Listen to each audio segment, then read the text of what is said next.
Lui, tu vois, ton serviteur veut s'effacer, afin que ce soit toi qui prenne la place, et que Seigneur, tu sois glorifié par ton instrument qui est ton serviteur. Alors Père, bénis-le et bénis cet auditoire au nom de Jésus. Au nom de Jésus. Amen. Amen. Gloire à Dieu, merci Seigneur. C'est encore une joie ce soir d'être ici.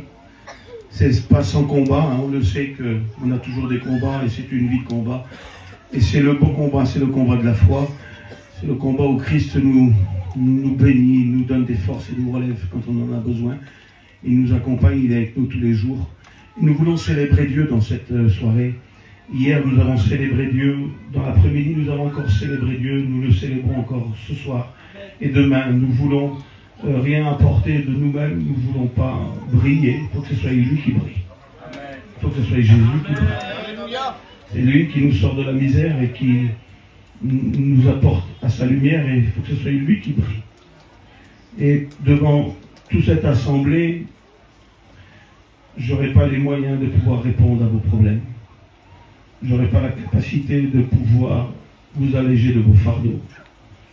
Je n'aurai pas la capacité de guérir vos maladies.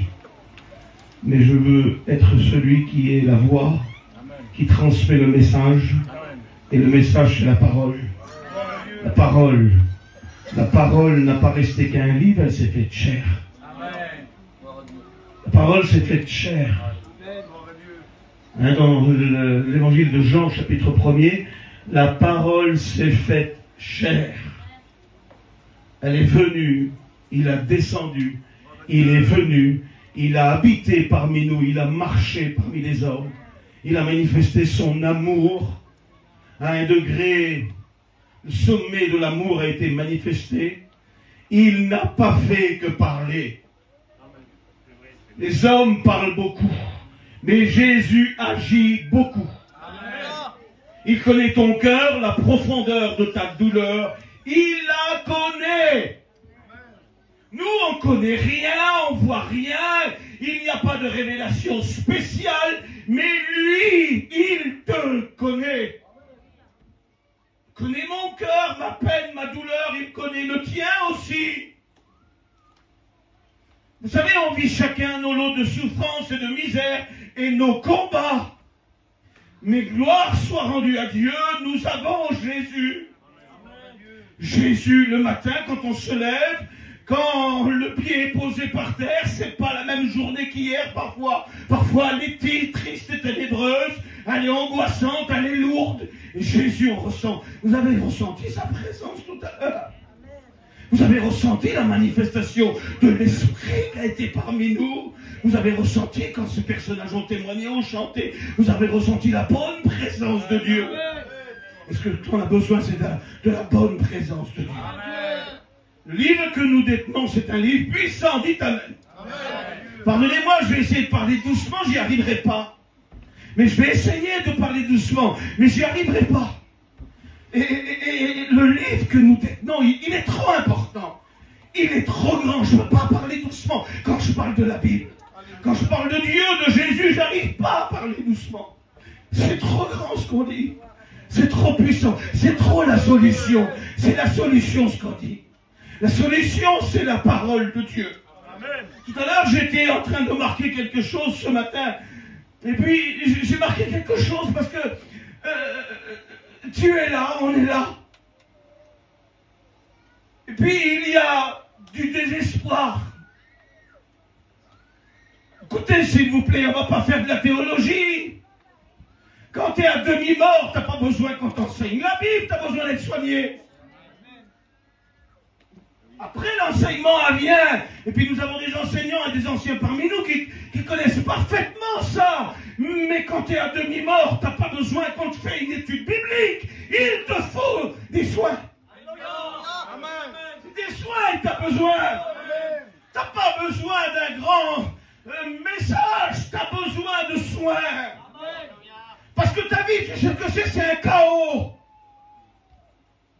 Un chaos, c'est quelque chose de fort, tu sais, un chaos.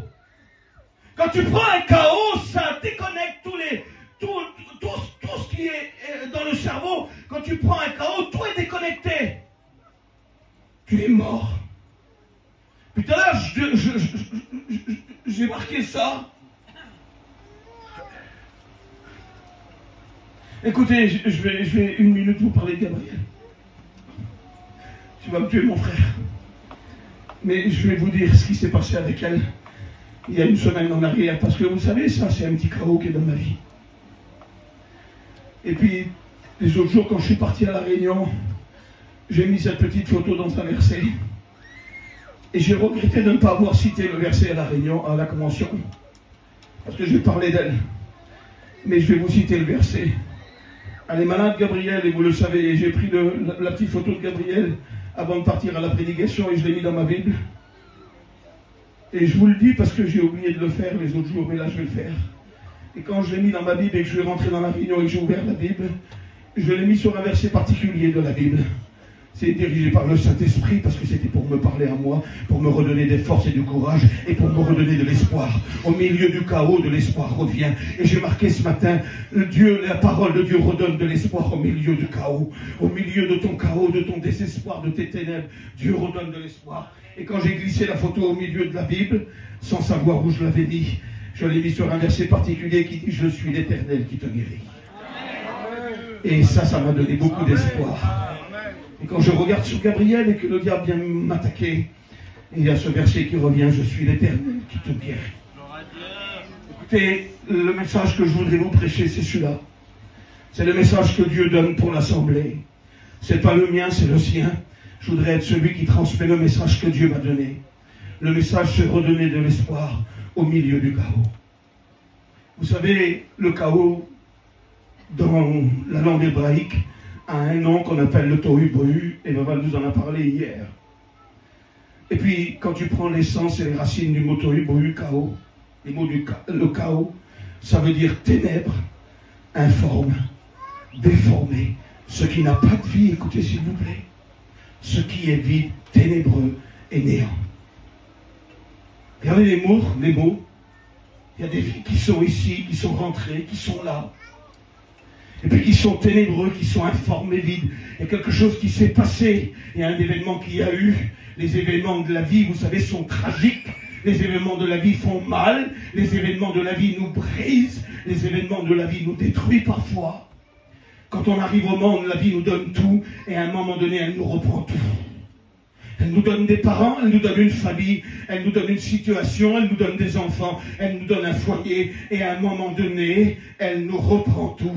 Et quand la vie nous reprend, ça fait mal. Quand la vie nous reprend, c'est les ténèbres qui sont là. Quand la vie nous reprend, on est informé vite. Quand la vie nous reprend et quand la vie nous frappe, c'est quelque chose qui nous apporte le néant. Le mot chaos, c'est de descendre de plus en plus profond. Les racines du mot chaos, c'est de descendre, c'est une chute vertigineuse, sans pouvoir, c'est une chute sans fin. Sans pouvoir y revenir ou sans pouvoir t'en sortir. Le mot chaos, c'est d'être sur quelque chose qui est instable et qui te ballotte dans tous les sens et que tu tombes de partout. Puis vous savez, la Bible dit sur quelle confiance, sur quel appui tu t'appuies, sur qui as-tu placé ta confiance. Dans le livre d'Ésaïe, au chapitre 43, il dit tu l'as placé en Égypte, quelque chose qui a percé tes mains. Et aujourd'hui, tu es venu et tu es à la réunion, tu es là, et tu écoutes le message. Et le message, c'est celui-là, c'est que Dieu redonne de l'espoir au milieu d'une vie informée vide. Au milieu d'une vie qui a été détruite, déformée. Vous savez, quand Dieu promet quelque chose, quand Dieu dit quelque chose, Dieu peut tout faire. Il est le Dieu qui fait tout. Il est le Dieu de l'impossible. Il est le Dieu que s'il veut, il met sa main sur ma petite Gabrielle, elle parle instantanément. Et je m'attends à ça. Il est le Dieu qui ramène mon fils. Il est le Dieu qui va bénir ma vie. Il est le Dieu qui va me restaurer. Il est le Dieu qui vient, qui nous aime. Il est le Dieu qui a donné sans calculer, sans compter. Puis quand il dit quelque chose, la chose arrive. Il ne parle pas pour rien dire, Dieu. Autrement, il ne parle pas. Mais quand il parle, ça bouge, dit. Et après, vous avez son bras puissant qui accomplit ce qu'il a dit. Ce soir, il va dire, demain ou peut-être tout à l'heure, il va déployer son bras pour aller te chercher de là où tu es. Personne ne peut aller te chercher. Là où tu es, il n'y a que Dieu. Quand Dieu parle, il ne parle pas pour rien dire. Je regardais tout à l'heure la vie d'un petit foyer. Un petit foyer qui vit, qui est choisi, qui est sélectionné. Parce que le diable est un voleur. Vous savez, un voleur, il vient voler. Écoutez la puissance ténébreuse. Il est venu voler ce que Dieu a créé. Il est venu voler ce que Dieu a mis son esprit, son souffle de vie. Il est venu voler ça. Ça appartenait à Dieu. C'était chez Dieu. C'était avec Dieu. Ça parlait avec Dieu. Ça marchait avec Dieu. Ils ont été créés selon la ressemblance de Dieu, à leur image. Créons l'homme à notre image. Et vous savez, quand il dit créons l'homme à notre image, les racines du mot hébraïque, ils étaient face à face, le Père, le Fils et le Saint-Esprit, et se regardaient. Et ils ont dit, chacun, créons l'homme à notre image. Ce qui a été créé de Dieu, avec le souffle de Dieu, ce qui a été très bon pour Dieu, quand il a créé la terre, les cieux et tout ce qui y renferme, il a dit c'était bon, c'était bon, c'était bon. Mais quand il a créé sa créature, il a dit c'était très bon. La création de l'homme était très bon pour Dieu. Et Dieu se réjouissait de sa créature. Et d'un seul coup, le diable est venu. Parce que le diable tombe. Le diable tombe dans les vies, tombe dans les foyers, et il fait des ravages. Il ne fait pas de cadeaux, lui. Il ne se roule pas les pouces. Il vient pour détruire les hommes et les femmes. Il y a des hommes qui sont merveilleux. Il y a des femmes merveilleuses. Et ils tombent d'un seul coup dans les mains du diable. Et au bout de 6 mois, 1 an, tu ne les reconnais plus. Parce que le diable a déformé par le péché ces hommes et ces femmes. Et il vient, lui. Il a l'audace, écoutez. Ne vous croyez pas plus fort que lui. Ne vous croyez pas supérieur à lui.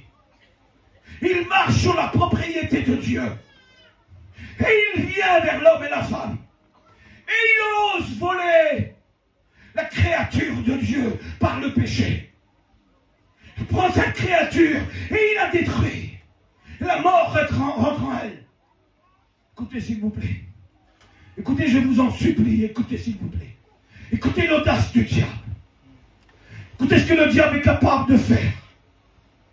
Et puis quand il a volé cette créature qui appartenait à Dieu, quand il vole Adam et Ève, quand il les détruit, quand il apporte la mort en eux, parce qu'ils étaient appelés pour vivre avec Dieu, mais pas vivre pour mourir, pour vivre avec Dieu. Toi, tu es appelé pour vivre avec Dieu. Dieu est en train de t'appeler pour vivre avec lui ce soir, mais pas pour mourir. Et lui, il vient et il vole. Dans Jean 10, il nous a dit que Satan est venu pour voler, détruire et égorger. Et là, il vient et vole. Et quand il vole la créature de Dieu, écoutez ce qui va se passer. Il y a une prophétie qui va sortir du cœur de Dieu. Il y a la voix de Dieu qui va parler. Et il va regarder sur le diable en quelque sorte. Et il va dire comme ça. Il va dire, ça nous en a parlé tout à l'heure, et il va dire la postérité de cette femme que tu as fait pécher, Satan. De elle, écoute-moi, de elle. Il va naître quelqu'un, mais pas n'importe qui, Satan. Il va naître mon fils Jésus. Et tu vois de elle, cette femme faible que tu as fait pécher, où la mort est rentrée en elle, elle va donner la vie. Cette femme va donner la vie, elle va donner la vie à mon fils. La prophétie arrive, écoutez, la prophétie arrive pour redonner de l'espoir à l'humanité, parce que l'humanité est dans le désespoir et la mort, mais la prophétie, la parole de Dieu s'accomplit. Écoutez ce qui va se passer, s'il vous plaît. Je regardais tout à l'heure quelque chose, parce que quand Dieu parle, il ne ment pas. Dites amen à cela, il ne ment pas. Dites amen, quand Dieu dit des choses, il ne ment pas. Je regardais tout à l'heure, quand l'ange vient annoncer à Marie qu'il va naître d'elle. Écoutez, il y a quand même 4000 ans qui séparent la prophétie. Écoutez la portée de Dieu, la puissance de la parole de Dieu.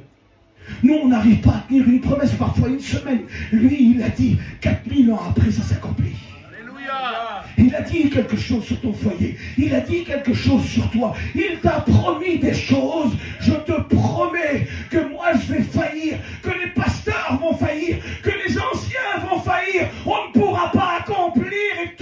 mes promesses parfois. Mais Dieu, quand il a dit, il va le faire.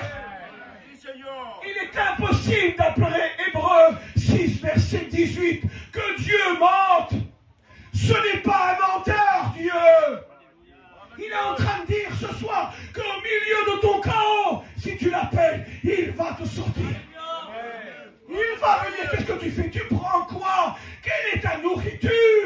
Quelle est ton addiction? Écoutez ce qui se passe. Ça paraît invraisemblable.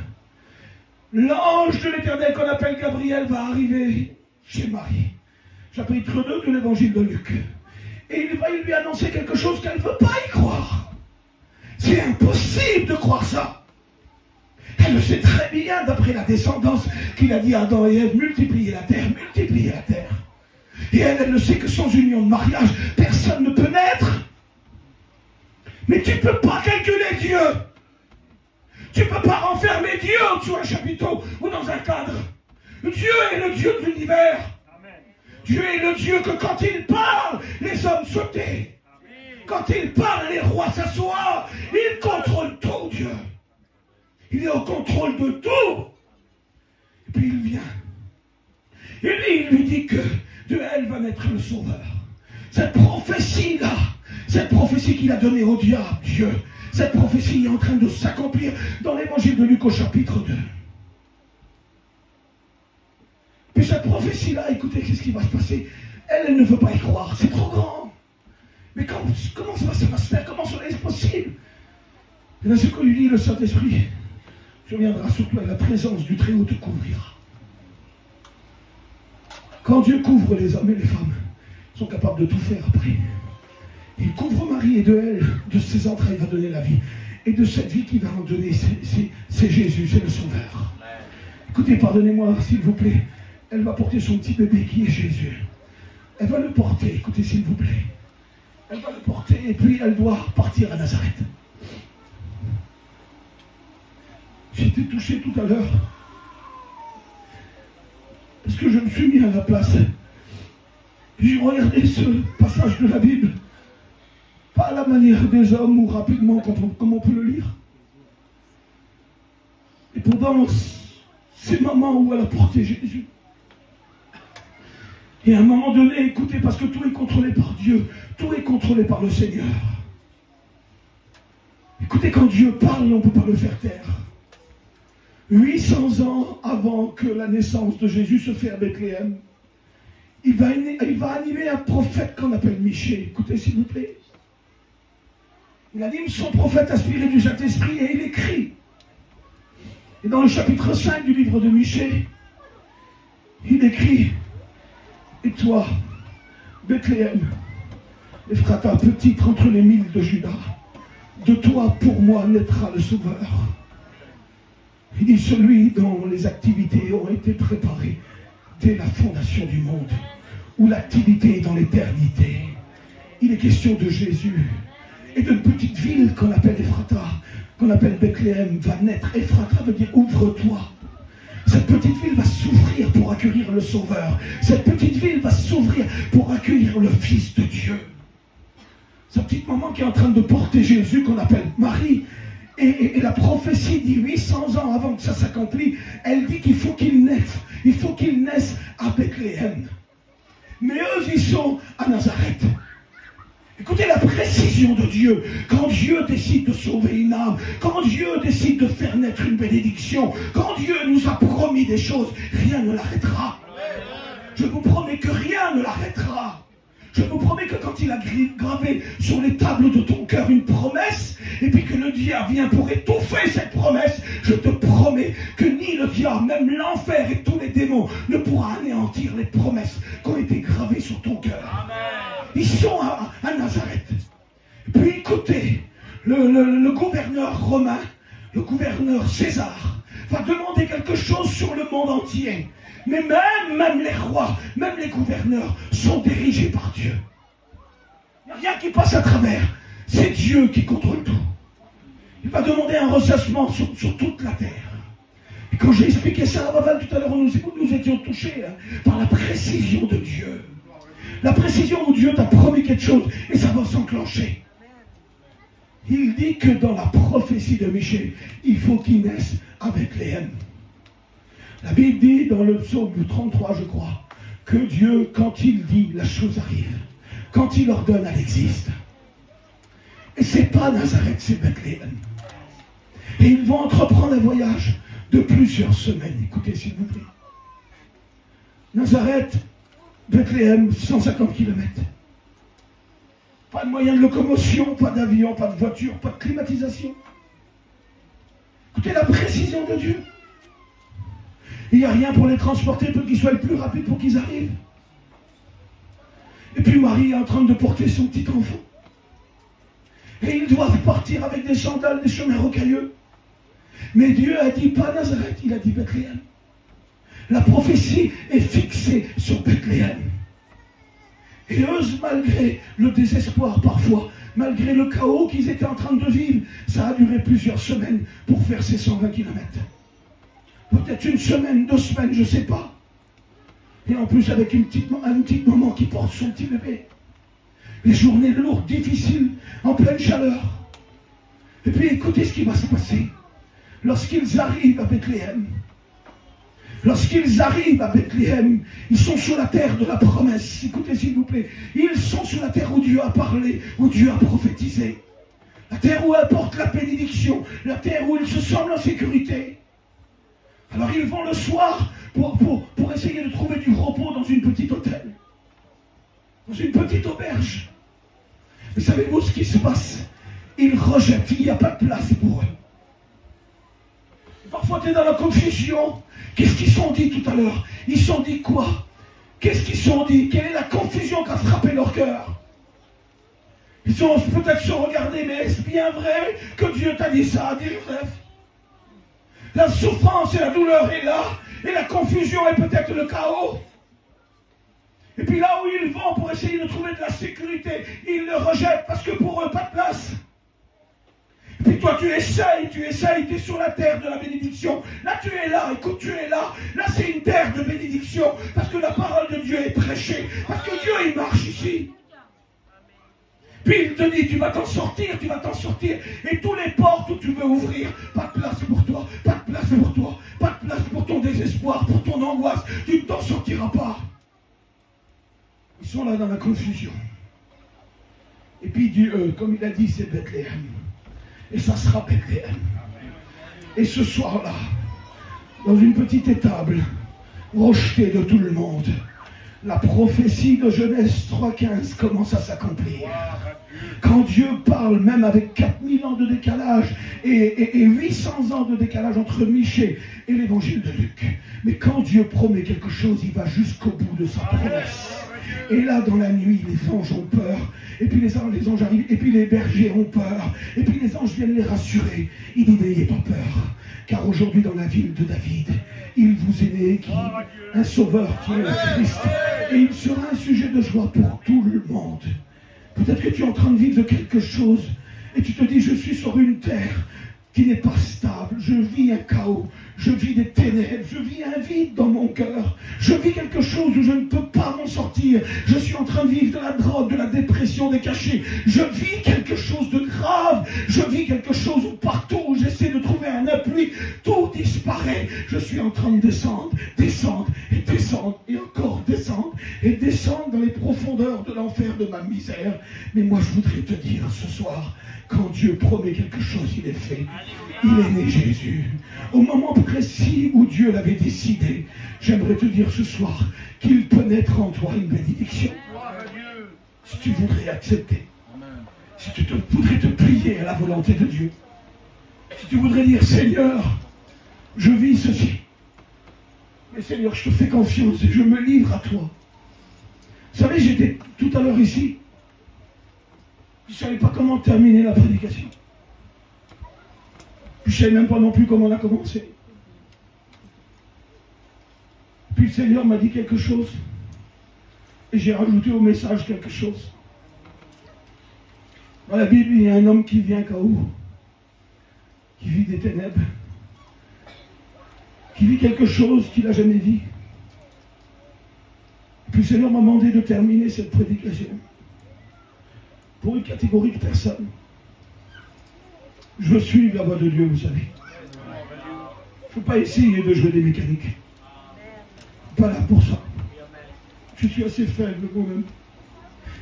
Je suis assez triste parfois. Puis la main de Dieu vient et me relève. Le Seigneur m'a demandé de terminer ce message avec un personnage de la Bible. Et c'est assez précis. La Bible dit que du haut des cieux, le psaume 102, c'est un psaume messianique. Du haut des cieux, l'Éternel regarde sur la terre. Et puis il regarde quelque chose et il écoute quelque chose. Et le psaume 102 nous dit que l'Éternel regarde sur la terre pour écouter les gémissements de ceux qui sont en train de souffrir et pour libérer ceux qui sont dans les cachots. Et puis à un moment donné où cet homme va descendre, une descente vertigineuse de 29 km, je ne sais pas pourquoi il a descendu. Pas pourquoi il a fait ça. C'est pas mon but d'aller chercher pourquoi il a descendu. Mon but c'est pour dire que quand les hommes descendent, il y a quelqu'un qui descend aussi de sa monture. Merci Seigneur. Alléluia. Pour la gloire, Jésus. Celui-là, il ne regarde pas à la façon des hommes. Parce que nous, on aurait dit, pourquoi tu as descendu? Pourquoi tu es parti rétrograde? On aurait dit ça, nous. On cherche à comprendre pourquoi il est parti, nous. Non, mais le but numéro 1 de celui qui descend de sa monture, c'est pour soigner celui qui est parti. C'est différent avec nous. Nous, on aurait dit, ah ben, c'est bon, ça va, il a trop descendu. Et puis, ce qu'il mérite, les coups qu'il mérite, il les mérite. Hein, bravo. Parfois, on juge comme ça. Parfois, on parle comme ça. Parfois, on dit ces choses-là. Parfois, on n'a pas le même cœur que Dieu, on n'a pas la même vision que Dieu. Et puis, lui, il descend de Jérusalem à Jéricho. Et puis, écoutez, tout à l'heure, on a été visité. Et dans les visites qu'on a fait, on a parlé avec des personnes qui étaient descendues de Jérusalem à Jéricho. Et puis il y avait des personnes à côté qui étaient restées à Jérusalem. Et tout à l'heure j'étais assis et je regardais ces personnes qui étaient restées à Jérusalem. Ils portaient la marque de Dieu sur eux. Ils avaient un visage resplendissant. Et j'ai regardé ceux qui étaient descendus de Jérusalem à Jéricho. Ils portaient du désespoir sur eux. Ils portaient de la peur, de l'angoisse. Ils étaient insatisfaits. Une tristesse profonde. Leur visage rayonnait que de la peur, que de la tristesse, que du regret, du remords. Et puis vous savez ce qui s'est passé. C'est quand ils sont descendus, ils ont pris des coups. Et puis les coups font mal. Quand la vie nous donne des coups, ça fait mal. Ça fait très mal. Quand la vie nous frappe, quand les événements viennent injustement et nous frappent, ça fait très mal. Ça nous fait peur même. Quand on est frappé nous-mêmes, ça fait mal. Et quand on vient frapper ceux qu'on aime, ça fait encore plus mal. Et puis les hommes ne peuvent pas supporter la douleur. Ils leur font un remède. L'homme n'a pas été créé pour vivre avec la douleur. L'homme n'a pas été créé pour vivre avec l'angoisse. L'homme n'a pas été créé pour vivre avec la peur. L'homme n'a pas été créé pour vivre avec le remords. L'homme n'a pas été créé pour vivre le désespoir toute sa vie. L'homme a été créé pour vivre avec Dieu. Et le diable est venu prendre, et les hommes descendent, et descendent, encore plus bas et encore plus bas. Et le Seigneur me demandait de terminer pour les rétrogrades. Et puis je voudrais te dire que si tu as descendu, et que tu as pris des coups, je ne voudrais pas trop parler des souverains sacrificateurs, j'ai peur parfois de blesser. Mais ils étaient sur le même chemin que lui, ces hommes-là. Les Lévites qui ont été choisis pour porter l'arche de l'Alliance et faire les travaux dans le temple sont trouvés sur le même chemin aussi. Je ne sais pas ce qu'ils faisaient. Jérusalem, Jéricho, Jérusalem, C'est une descente de 29 km et c'est un chemin dangereux. Il y a des bandits de grand chemin sur ce chemin-là. Et ils brisent des hommes, il les détruit. Sur le chemin de la vie où lequel tu es descendu, tu as pris des coups. Il est dangereux ton chemin. Tu ne t'en sortiras pas seul. Tu vois un pasteur arriver, tu essayes du secours, il passe devant toi. Tu vois un diacre arriver, il passe devant toi. Il y a un homme qui ne paye pas de mine, il s'appelle le bon samaritain. C'est Jésus. Tu sais ce qu'il te faut? C'est pas une cure de désintoxication, comment on dit? Désintoxication pour enlever ta drogue. Il te faut Jésus. Amen. Alléluia. Il faut Jésus. C'est ça qu'il te faut. Tu vas t'en sortir de ta drogue. Qui c'est qui a un remède pour la drogue? Qui peut lever la main ici? Pas de remède. Qui c'est qui a un remède pour soigner ceux qui sont alcooliques? Qui c'est qui a un remède? Il n'y en a pas. Qui c'est qui a un remède pour enlever l'angoisse? Vous avez un remède pour l'angoisse? Qui c'est qui a un remède pour les cœurs brisés? Il n'y en a pas. Qui c'est qui a un remède pour les plaies béantes qui nous font mal? Il n'y en a pas. Il y a quelqu'un qui descend de Jérusalem à Jéricho, et puis il y a celui qui descend de sa monture, il s'appelle le bon samaritain. Et lui, il a un remède. Gloire à Dieu. Il a eu un remède pour TJ. Son cœur a été brisé depuis tout petit. Il était inculqué dans des choses qui l'emmenaient encore de plus en plus profond. Et un jour, pour soigner son cœur, de lui, de ses parents, de son père, de sa mère, de son frère et de toute une famille, le bon samaritain est arrivé.